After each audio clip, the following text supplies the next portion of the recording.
IVC, Dale Gateful 33 here to do, so this is a combined spins and finds video. So I've been, up till this month, I've been doing a recent spins each month, trying to show 10 records, and it's been proving difficult to, with the kind of lost in the collection listening I'm doing, new record listening doing, the fact that I'm really busy at work, actually coming up with enough content to do a recent spins as well.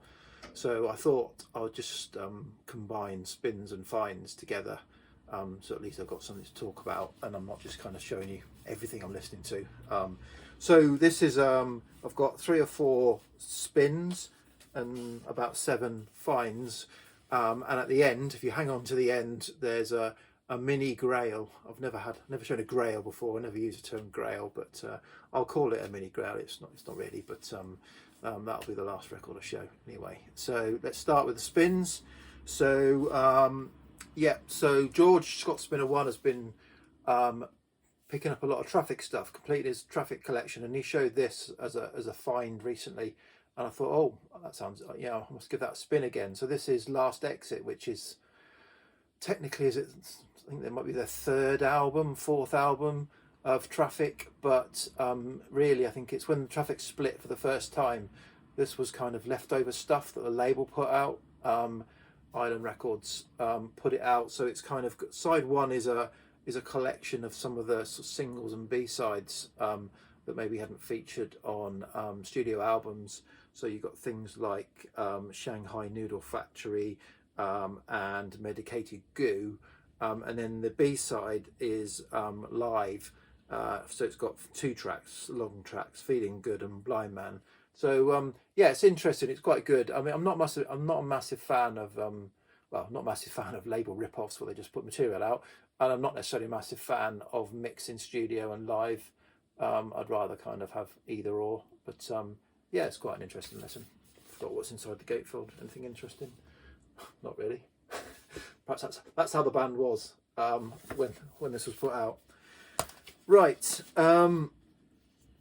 Next up, complete change of gear. This is, I'm going to butcher this. This is I'll say Caetano Veloso, and this is the album Cinema Transcendental. So this is sort of, I don't know, psych pop MPB from '79, so Brazilian pop.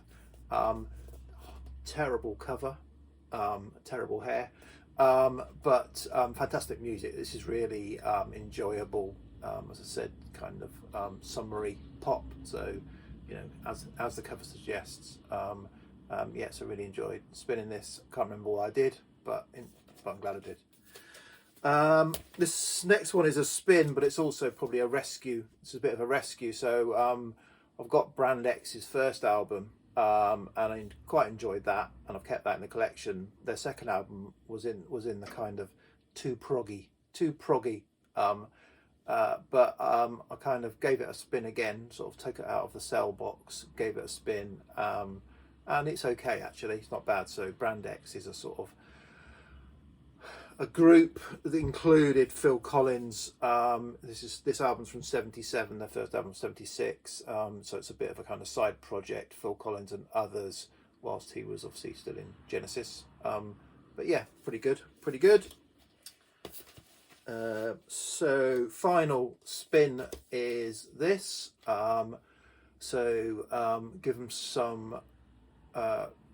Give them enough rope even. By The Clash. So it was International Clash Day, I think, during February. So my natural inclination is to reach for their debut album or London Calling, but I thought, no, I'll give this a spin. And yeah, a bit underwhelmed, to be honest. It's not of the quality of those 2 albums, I don't think. This is their second album. Yeah, I don't think it's of the quality. So yeah, kind of where I'm left is, I love the debut album. I love London Calling. I like Sandinista. I must admit, I've only listened to Sandinista on vinyl once as a I'm going to sit down and listen to all 6 sides in one sitting. Um, and it's quite a slog because it is quite a long album. Even for a triple album, it's a long triple album. But yeah, but this, yeah, a bit underwhelming. So yeah, this is not an essential in my view, but still good to go back to. So that's the spins. Now on with the finds. Very recent find. Very recent find. Is the reissue of Goldfrapp 7th Tree. So this has just come out. I pre-ordered this from the label, yeah, this is just, you know, like an old, when I play this, like it's on yellow vinyl, just like an old friend. I really enjoyed this. It was a change of feel, so from the sort of darker start, then it went through the kind of quite poppy second and third albums, kind of evolution. This was completely different at the time. It was much more folky, summery, but still with that kind of Goldfrapp sound. So yeah, but as I said, really enjoyed this. I think so. The lyrics are, yeah, lyrics are fine. Often you can't decipher what Alison Goldfrapp was singing, and I had to actually get the lyrics out to try and work out what she was singing. But the feel of this album, I love the feel of this album. So it feels very warm to me, whereas some of the other albums, even that can feel dark, even though I like the dark stuff, I did enjoy the warm stuff of this. So this was fantastic to get. Equally fantastic to get was this. I've had on pre-order for ages. It's been delayed and now it's come out. This is a double album of called Start Walking, with a big booklet and a fake obi from Light in the Attic, of Nancy Sinatra's sort of hits from 65 to 76, so from, you know, Boots Are Made for Walking or even before, through to sort of towards the end of her association with Lee Hazelwood, and slightly beyond. Really great stuff. It's got the, you know, I've got greatest hits and I've got a number of her albums, but this has got some deeper cuts like Indian Summer, Machine Gun Kelly, Arkansas Coal Sweet, Hook and Ladder, things that aren't normally on her concert, on her compilations, and it really flows well. It is pretty much chronological, but it really does flow. I think it is, or maybe it isn't. It really does flow well. I just played it through twice. You know, I played it through twice, just played it all the way through. So yeah, great comp. Okay, next up, these have probably been shown already, lots. So this is Stories from the City, Stories from the Sea, and the demos version continue in the Polly Harvey, PJ Harvey reissues. This is the one I was really waiting for. This album, up until now, I've only had it as a digital version, a kind of CDR version, and yeah, so I didn't have a kind of proper physical release of it, even though it's my favourite PJ Harvey album. So what the vinyl has been incredibly expensive, so thanks for the reissue. Done a really great job, as they've done with all the reissues. The demos one is also really good. I haven't sat down and A/B'd them enough. I've just played them. I played this and really enjoyed it. This is so I've got like 5 albums that get 5 stars, and then there's albums that get 5 stars and an X, which kind of like would be in my top 100 if I did it. And this album is one that's, you know, certainly in my top 100 albums of all time if I ever did it. Probably absolutely brilliant album. Okay, next, something that's been around for a while, been on my want list for ages, is Wrecking Ball, Emmylou Harris. I showed this the other day on one of Richard's Mad Threads, but I haven't talked about it as a find yet. This is a really great album, lovely feel, again, lovely feel to it. You know, obviously the singing, it's got just a beautiful flow, and Emmylou Harris is Emmylou Harris's voice is great, but the production and the instruments and the playing on it is also fantastic. So really nice album. Glad I finally picked it up. Okay, this next one is completely different. This is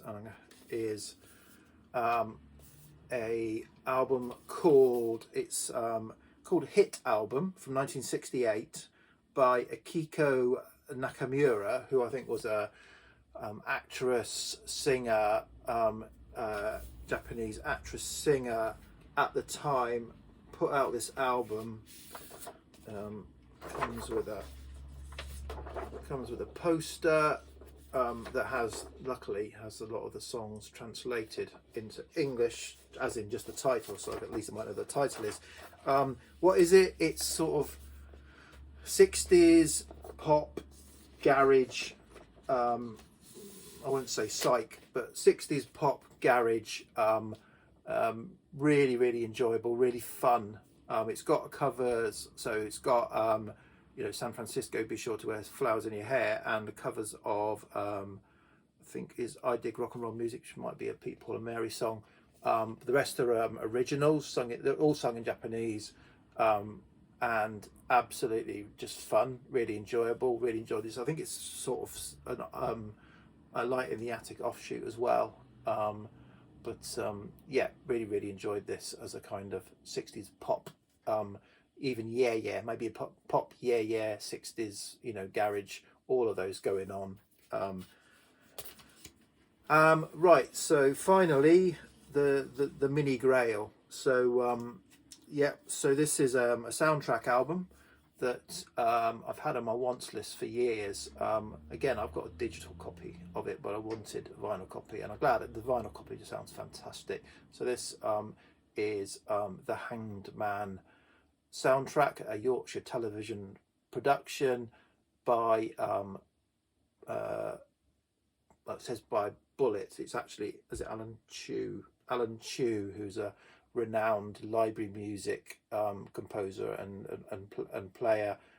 He put this together for the soundtrack. I think some of the songs have been even used in other films and TV series, but it's a good, funky library with lots of breaks, real funky tunes. It's sort of the first side is funkier, the second side is a bit more chilled. Really, really enjoy it. Glad I've got it. It's been going up in price, and I've been looking into it for years. I keep saying, and I nearly bought it about a year and a half ago, but I think it was like 30 quid, but didn't. And then I looked about a few months ago and saw the prices on Discogs and thought, oh, blimey. But managed to get this on eBay for a really, really good price. So managed to win the eBay auction on this, and it's in really great condition, the vinyl and the cover. So really, really happy to finally have that. So that's it. So seven finds, 4 spins, and so I'm putting this out as a midweek. I'm still doing my lot in the collection, and no doubt I'll probably be doing something mad on Saturday when Richard sets us a challenge. But cheers VC, bye.